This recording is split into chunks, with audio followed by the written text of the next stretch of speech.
Welcome to Open Record live at the RNC. I'm Bryan Polcyn. I'm here with Jenna Sachs. And Jenna, it is the official day 2 of the convention. And after so much business yesterday, it seems like an interesting, almost sort of transition day here in day 2. It does. It feels like people are settling into the routine, getting used to how the next few days are going to go. The theme of the day is Make America Safe Again. So that's what they are discussing amongst themselves at the party today. And that makes our guest here in the first segment perfectly appropriate. We are here joined by Toney, the Fond du Lac County District Attorney, former candidate for Attorney General here in Wisconsin.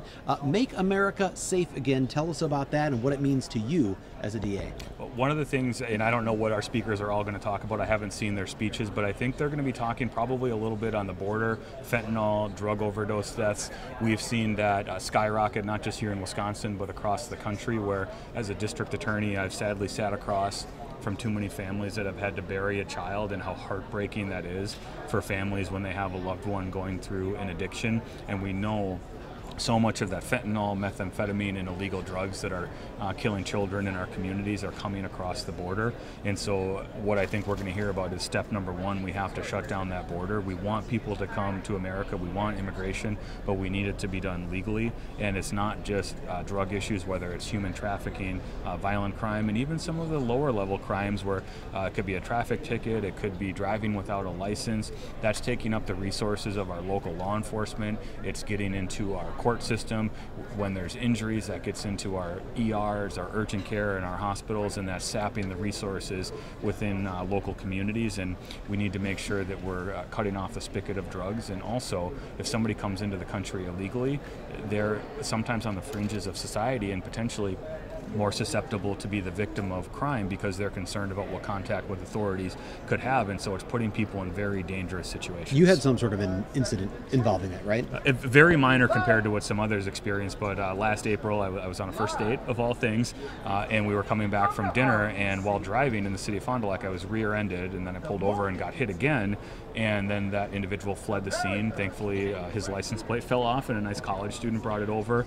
As we were waiting for the police to arrive, he came back because it happened apparently right across from the apartment that he lived in, and you could see him get out with that appeared to be a bit of a drunken stupor. And what I later learned was he did not have a license, he did not have insurance, and he was in the country illegally, and he had skipped out on his immigration hearing, and it had totaled my Jeep that had 270,000 miles on it. And that's just a small experience that I had. Thankfully, I'm okay, my date was okay, we got her checked out at the ER, and everything was okay. But many families experience far worse consequences that we've seen in the news, and that's just a small example. I know that human and drug trafficking is also a priority of the GOP.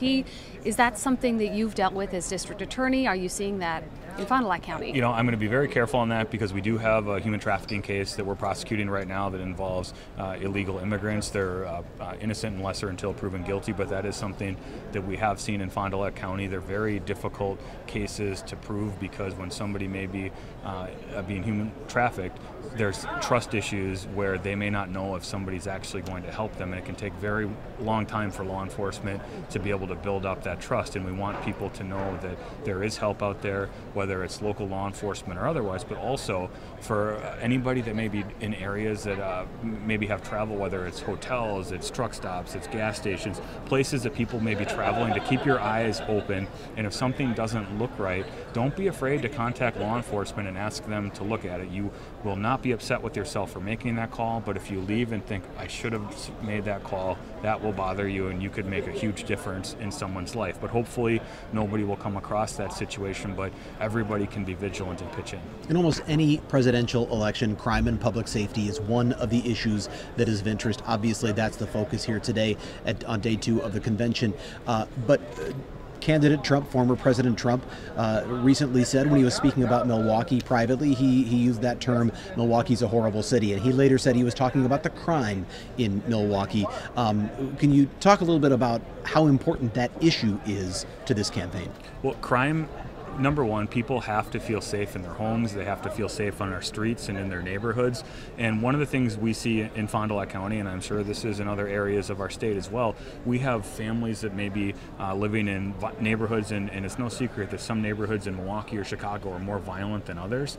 And these parents are moving away to get their children out of that environment. But sometimes those kids have been exposed to so much violence growing up, whether a family member was shot, or maybe was involved in a shooting, or their neighborhood was shot up, maybe even their house, that they've been raised in a culture of violence that they believe is how things are resolved. And then what we're also seeing is younger adults are telling juveniles that you can't get in trouble for this, and they're encouraging them to be the ones that are doing these shootings, and these kids are forever changing their lives and maybe the lives of someone else if they were struck by one of those bullets. And so we don't want to see kids in our criminal justice system, but they have to know that there is accountability. There are studies that show if kids believe that there are serious consequences, it actually deters them from engaging in that behavior. And so we're seeing more and more of that in Fond du Lac County with juveniles or young adults that are involved in some of these shootings, and we don't want to see kids involved in that, but they have to know that there are consequences. So we know law enforcement is going to do their job, and we're going to do our job as prosecutors. You know, the theme of the day is obviously Make America Safe Again, but I know that a big topic of conversation this election period has been on abortion, and I know you've been a vocal opponent of abortion. How do you feel about the current platform? Well, you know, it's interesting that you say that, because I don't think I've ever really publicly shared my opinion, other than I said I would enforce the law, because that's what we do as prosecutors. And so that's what I talked about when I was running for Attorney General, and I was a little surprised to hear people, including our Attorney General, essentially say that the law should only be enforced when we agree with it. And I think that's part of the problem that we have, is people want the law enforced when they agree with it, or if they don't, they may not want it enforced. And we don't pick and choose, but we do use discretion as prosecutors in what we may file or not file, and abortion is no different. And we're seeing that discretion used, where I can't think of the last time any case was filed in Wisconsin. But as it stands right now in Wisconsin, it's a 20-week standard. And if there's going to be any change to that, it should be the Wisconsin voters that make that decision with their voices being heard. So you feel good about this platform then that says leave it to the states? Well, it should be left to the people. We have seen how personal this is for so many individuals, so many women, where as a man, I can't put myself in those shoes to understand what someone may go through. I'm pro-life, but I'm not going to force my views on someone else because I can't go through that. You know, one of the things that always kind of sits with me when I think about this discussion, my mom was about 18 when she married my dad. My brother was born when my mom was about 19, and I was about a year and a half later. And I think about if abortion were an option for them, if that was something, my brother might not be here. And I can't imagine my life without my brother. And I might not be here given how life works. And so I'm proudly pro-life, but that doesn't mean I get to make that decision. And it should be the people that get to make that decision on what that should be, and that should be at the ballot box. So for you, whether that's at the national level or at the state level, you think it's the people who should decide? Correct. All right. I think that's good for now. Eric, Toney, Fond du Lac County, we appreciate the time you spent with us. Thank you for being here on Open Well, thank Record. you guys for as well. I appreciate it. Yeah, enjoy the rest of the convention as a delegate. Thank you. Absolutely. We will be back on Open Record live at the RNC right after this. Welcome back to Open Record live at the RNC. And one of the fun things about this event is you never know who you're going to see. And we've famous people just also, hey, who's that? Yeah, right. And we had an experience with that this morning, actually. Right across from us, in fact. Right across from where we're standing now, we saw Superman. That's right. We literally saw Superman about 10 feet away. And you noticed him, and then we got to talk to Superman. Yes, it turns out Dean Cain is a supporter of former President Trump, and we asked him about that. I'm here because, well, I've been very active in politics and very vocal, and I'm a huge supporter of President Trump, and I really want to see him back in office. I'd like to see policy changes, not just here in the United States, but worldwide, and I think he's going to make a humongous difference. Obviously, I was planning on coming before all this stuff broke down and the attempted assassination, and I think that's going to change dialogue and change the president and change the direction of possibly the world. I mean, that was an earth-shattering event, and I think it's changed the president. And I'm really anxious to hear his speech, and I'm really anxious to hear the rhetoric and the ridiculous language come down from both sides. I hope it does. There's been some instances where it looks like it might, but there's been some instances where it looked like it might ratchet back up, so we'll see. Have you always been a Republican, or was there a shift at some point in your political thinking? My political thing, it hasn't changed much, but I was registered as a Republican to begin with. Then I decided to become registered no party affiliation. Clearly, my views are more conservative and more on the Republican line, but I don't agree with any party 100%. There's things that either party does that I don't agree with, and so I still am registered as an independent. Well, I guess a declined estate. I'm in Nevada now. Moved there last year, but I tend to be very much aligned with the Republican Party, certainly more than the Democratic Party. Did I hear you have a movie trailer premiering here this week? Yes, tomorrow we're doing a trailer of God's Not Dead, In God We Trust. It's the fifth of the franchise of the God's Not Dead movies. I was in the first one, very bad character, very awful guy, and I'm in the fifth one, and very bad character, very awful guy. But it's a lot of fun, and I'm really excited to be here. And it deals with the separation of church and state, the idea of faith and God and politics, and I think because of what happened with President Trump on whatever day that was a couple days ago, I think it's going to change. It was Saturday. It's going to change. I think people would say that God's already involved in this election, and maybe God just turned his head a little bit so that didn't take place. And so I think it's an important thing. I do believe in the separation of church and state, but I do believe that your morals and your values are formed by your faith, and I think it's a big important part of it. So we'll see how it turns out, but I'm very hopeful that this convention is going to go very positively and that President Trump gets reelected. Have you ever been to a convention before, and No. do you enjoy seeing this play out? Are you looking forward to anything in particular? It's weird because it kind of feels like a huge Hollywood premiere, and you're seeing people that you recognize, congressmen and women and senators and people or you've seen on TV, or most of them I've had a chance to meet because I've been involved politically in a lot of different things. But it's funny to see, like, this is the center of the political universe right now here in the United States, and it's fun to see it here and be here. It's my first one ever, and so I don't have any expectations, but it's been pretty fun so far. Bryan, do you have any questions? I do. Obviously, you're Superman. It's been reported, and you tell me if I'm wrong about this. I thought I read you had voted for Bill Clinton twice. Mm-hmm. You're talking about being a Republican, and that's what you identify with. That's your values. Superman could turn back time. If you could turn back time, would you go back and change that? No, I like President Clinton. I liked him a lot. I voted for Al Gore. I would change that one. There's some votes that you put out when you're listen. There's a saying: if you're not liberal when you're young, you have no heart, and if you're not conservative when you're older, you have no brain. And so I think that over a period of time that changes. And look, and I'm open about my views. Same way J.D. Vance, who's now our presidential candidate, changed his views on the president.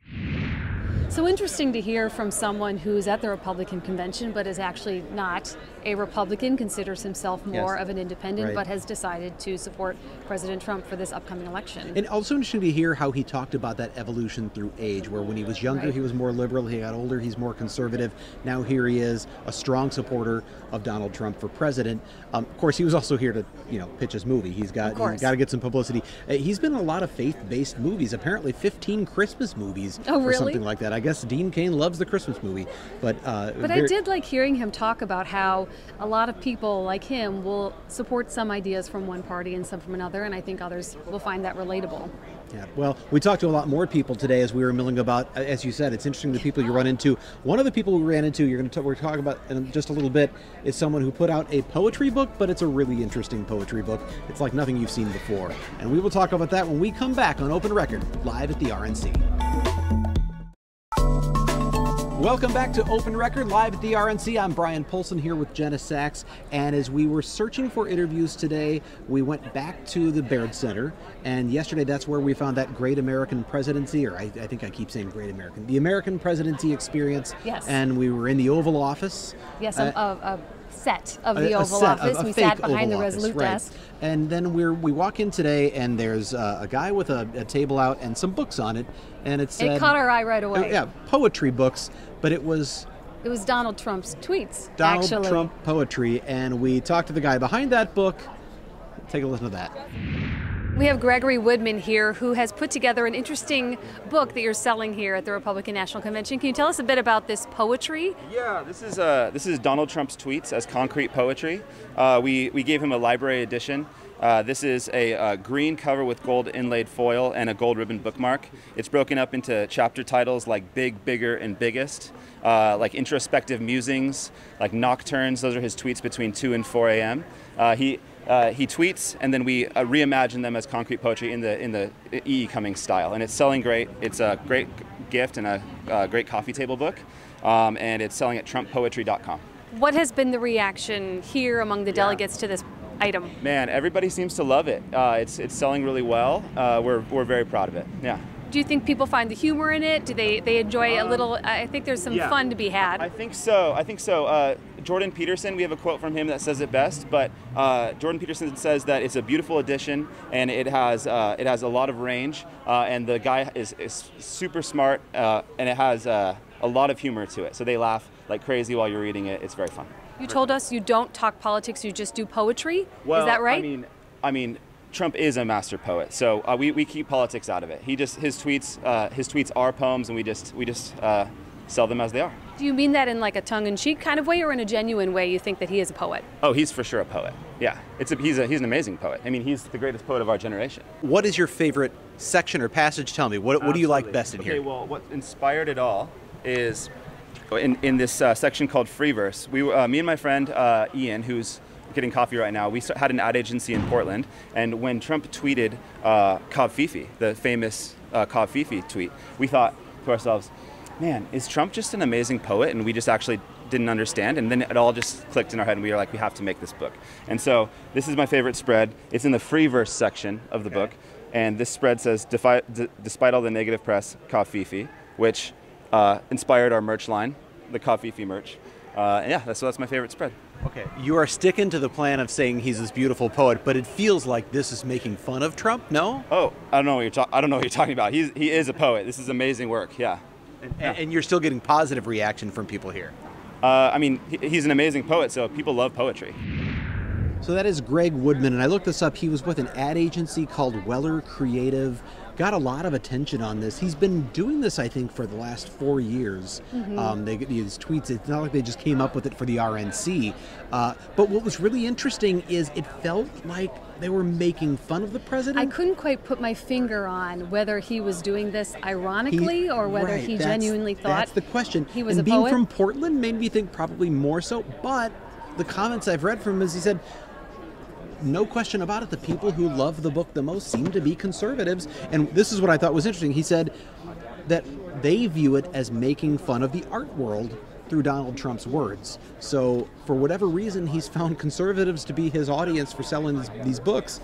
And here he is at the RNC. Books and merchandise. Actually, I saw him selling hats that, what's the word? Kafevfe? Kafifi? I thought it was just Kafifi. He said it was Kafifi. So, right. He was selling hats and I think t-shirts, and actually I think he was doing pretty well. I guess this is the place to make money if you think you've got an audience for it. So anyway, now we also spoke to, as we were kind of wandering around looking for people to talk to, we went outside the security perimeter, and one of the people we ran into was actually an alternate delegate from Kansas. Her name, I'm trying to find my notes here. Martin. Thank you. Kathy Martin from Kansas, but she wasn't necessarily having the best time. One thing I appreciated about her was that she was frank with us about how her experience has been going so far, and you can listen for yourself. This is your first time in Milwaukee, is that right? Correct. And you can be honest, what's your impression so far of Milwaukee and this whole convention experience? It's not your fault because it's hot and humid has been, and it's rained every night, and we've had to stand in the rain waiting for our bus to pick us up. Also, it's not your fault that there's so much security. Well, that's true. Those are two things we can't control. Tell me, though, about the experience some of your delegates have had. It's a lot of walking here. Yeah. We don't get a lot of chance to get out of the perimeter, it's a secure perimeter. Today our function has to be right over here, so we're out. So I took some liberty to go get some cheese because we love cheese, Wisconsin cheese. I hope they'll let me take it back in security. That's my only hope. So. As far as the convention itself, have you been in? Have you been able to get inside Pfizer Forum? And tell me about your experience there so far. Wonderful convention speakers, super people spoke yesterday.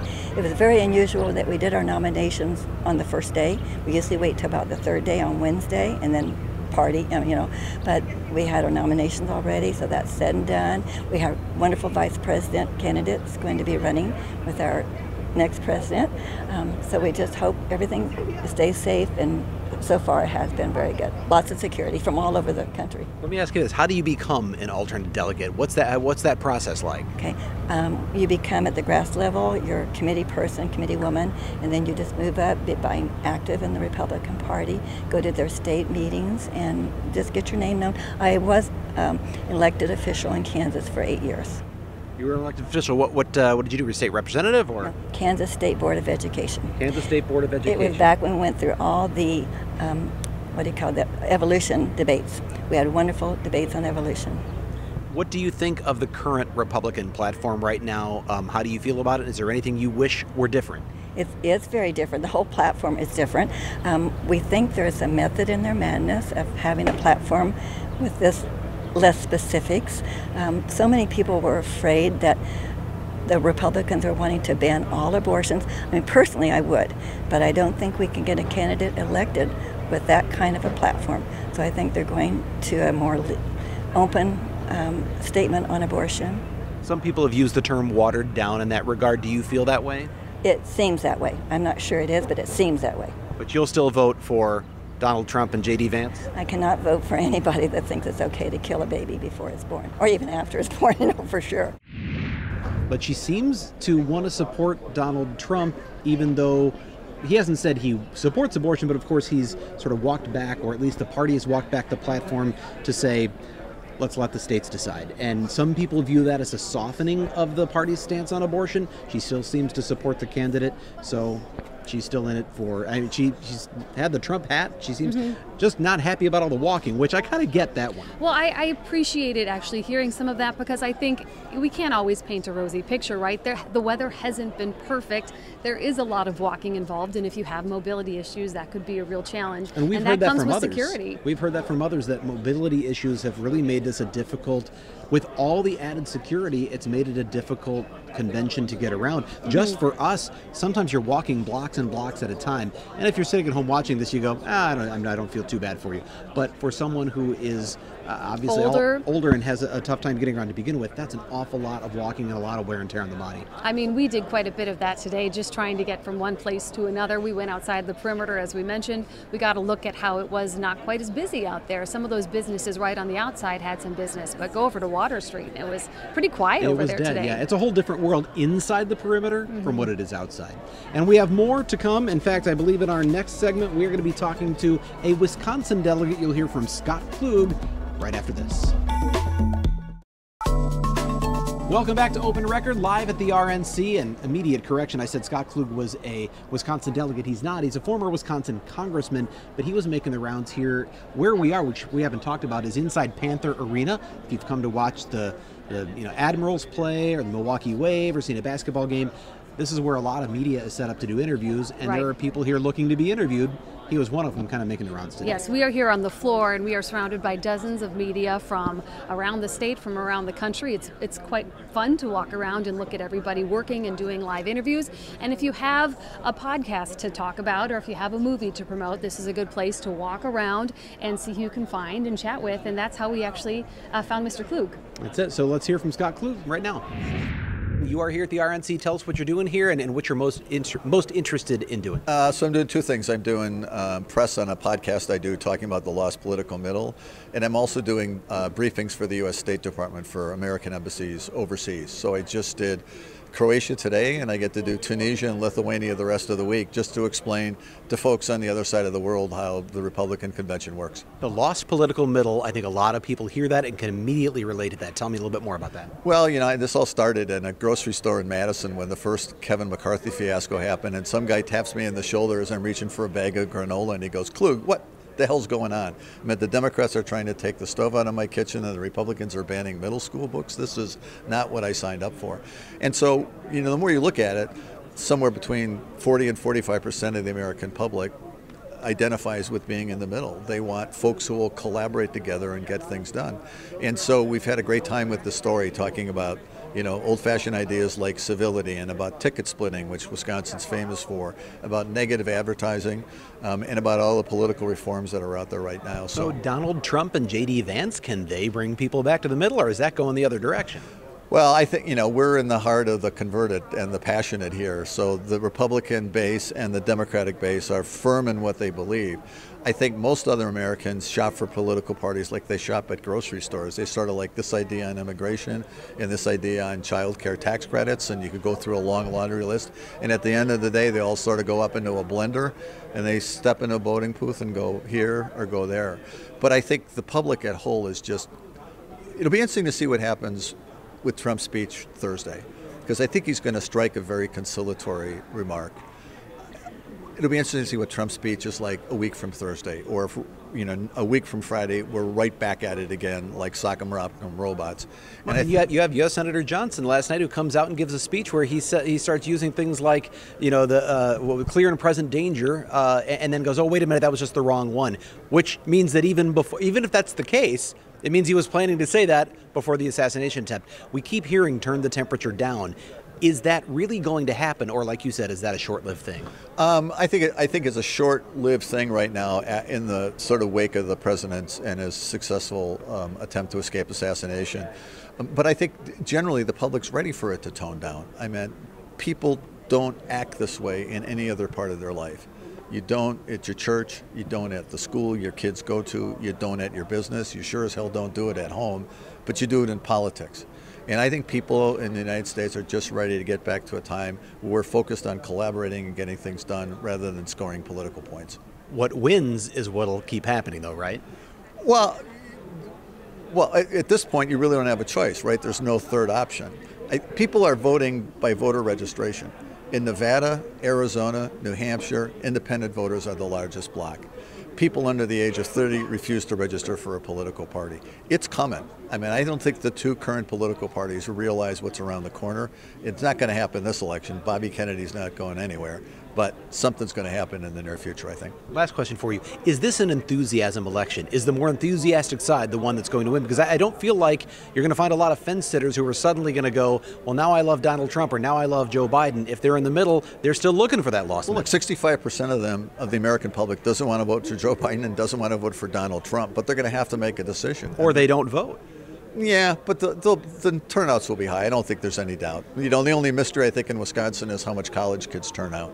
Is it as heavy a turnout as it's always been? Do they do a protest vote because they don't like the policy on Gaza? They decide, 19 and 20-year-olds are turning more Republican. So welcome to the American electorate. You never know what you're going to get a week from now. So I think the public's just, ready to turn the page and get the election done. And most people at home in Cudahy and South Milwaukee are waiting to get past Labor Day because right now they're trying to figure out the last days of vacation and how to begin to get their kids back to school. Then they'll start to focus on the elections. And I think what they're really waiting for is somebody who sets a different tone. And I think Scott Klug talking about how a lot of people have been feeling at this convention so far, wanting to see maybe the temperature go down a bit, especially in the rhetoric we're hearing. So we'll see if that's something that lasts just for this week. Maybe next week things go back to how they already have been and the temperature rises again. But I think everybody would appreciate a little more civility. It's interesting when you think of symbolism because yesterday was one of the hottest days of the summer in Milwaukee, right. And today it's a little bit cooler. And as we stand inside the Panther Arena, it's freezing in here. Right, we're doing all the temperatures if only here. Our politics could cool down this much, right? Mm-hmm. But I think what he spoke to is probably what a lot of people maybe worry about, is that this might last for a few days after an assassination attempt, and then things will heat right back up. It seems to be the way of political discourse in America these days. You'd hope maybe it doesn't go that way. I think he spoke to the fact that there's a lot of Americans that wish it wouldn't. And it was interesting speaking with him today, but there were other people we wanted to speak with that it wasn't so easy to get to them. Today, we chased a few interviews that we didn't get. Kellyanne Conway got away. Yeah, the famous faces are here, but it's not always easy to talk to them, and we'll talk more about that when we come back to Open Record live at the RNC. Welcome back to Open Record live at the RNC. We are still here in the Panther Arena in Media Row, broadcasting to you. And as we mentioned before the break, there are a lot of people walking around. Dean Cain earlier talked about how it's kind of like a Hollywood premiere, right? It is, you walk around and you see a lot of faces. There's literally that you red recognize. carpet in here. I mean, so it does feel a little bit like that, right? Right. And you and I have been having a lot of moments where we go, how do I know that person? Who is that person? You know what? I got to tell you. Who is that? I'm the worst at seeing a face, and I recognize the face, but I'm like, I don't know who that is, or I don't know the name. But sometimes you can't miss who the person is. The person we actually have a soundbite with in a little bit. It's hard to miss him. He has a pack around him everywhere he goes, actually. Vivek Ramaswamy, who was here for the Republican presidential debate last year, was actually probably the star of that debate. But Donald Trump wasn't here. He is here now. Of course, there was speculation for a time that he might actually be one of the people high on the list as a vice presidential nominee. Didn't get that. But he knows the person who was, and as we were trying to get a word with Vivek, he was surrounded by other media, and he was rushing away. But we got a chance to fire off a couple of questions. Take a listen. Tell me about your familiarity with JD. Oh man, we've known each other for years. We go over a decade. We were law school classmates, and we grew up in Southwest Ohio. Maybe 15. We didn't know each other as kids, but 15 minutes from each other. Did you ever dream you'd be here at the convention with him like this? Never dreamed of it. And it makes me so proud to see it. So it's interesting hearing that perspective from someone who has more of a close connection to our possible vice president, the one who will be on the ballot in November. It's interesting to think about them back at Yale together. And that they just happen to be at Yale together. They're law school buddies. They have no idea where their political, or if they have political careers, because I don't think back then J.D. Vance really had aspirations to get into politics, or at least I'm not aware of it. But here they are. You've got one who was a presidential candidate, another who is now the vice presidential nominee. They were good buds, and in fact, Vivek said that that JD's wife is a family friend. So real close ties between these two. And I don't think anyone would be surprised if they ended up working together in the future, but it sounds like there might be other things in the future for Vivek Ramaswamy in terms of... Yeah, I mean, really, you saw that swarm of media around him everywhere he went. He was in high demand. You get the sense that he is a rising star in the Republican Party. Obviously, J.D. Vance, at 39 years old now, a vice presidential nominee. This is the youth movement in the Republican Party. When we are talking so much about these older candidates, these very old geriatric candidates that are running for president, and people are lamenting the condition they are in and where is the youth? Well, at least we're seeing some of that here at the Republican convention. And by the way, a little side note, Vivek Ramaswamy, first name that stands out, many people just call him Vivek, and you know who you're talking about? J.D. Vance has 3 children. Middle child is 4 years old, named Vivek. But it sounds like that was a chance thing? Just coincidence thing, as it turns out, but interesting connection with the two of them being. And is he interested in J.D. Vance's now open seat? Ramaswamy's name is already being floated as a possible replacement because, of course, if J.D. Vance becomes the vice president, someone else has to be and I think even to run, he may have to give up that Senate seat. So someone else has to fill the Ohio Senate seat. Ramaswamy's name is being floated as a replacement. When he was asked about that, he reportedly said, I would have to seriously consider that. So it could be that these two pals actually follow in each other's footsteps. Well, he'll probably not be the last politician that we try to chase across the courtyard of FOX6. No, it's funny, when you're looking for people to interview, look for the swarms, and you go, there must be somebody interesting right there. We did hear about Russell Brand being here, but I never saw him. We have yet to see him. We feel like that's still a rumor. But well, maybe he's somewhere around. Something to look forward to in the next 2 days. There you go. A couple of more days of this to go. I think that's probably going to do it for us here today, yeah? Yeah. It's been an interesting day, but there's much more to come from the Republican National Convention. For Jenna Sachs, I'm Bryan Polcyn. That's it for today. We'll see you back here tomorrow on Open Record, live at the RNC.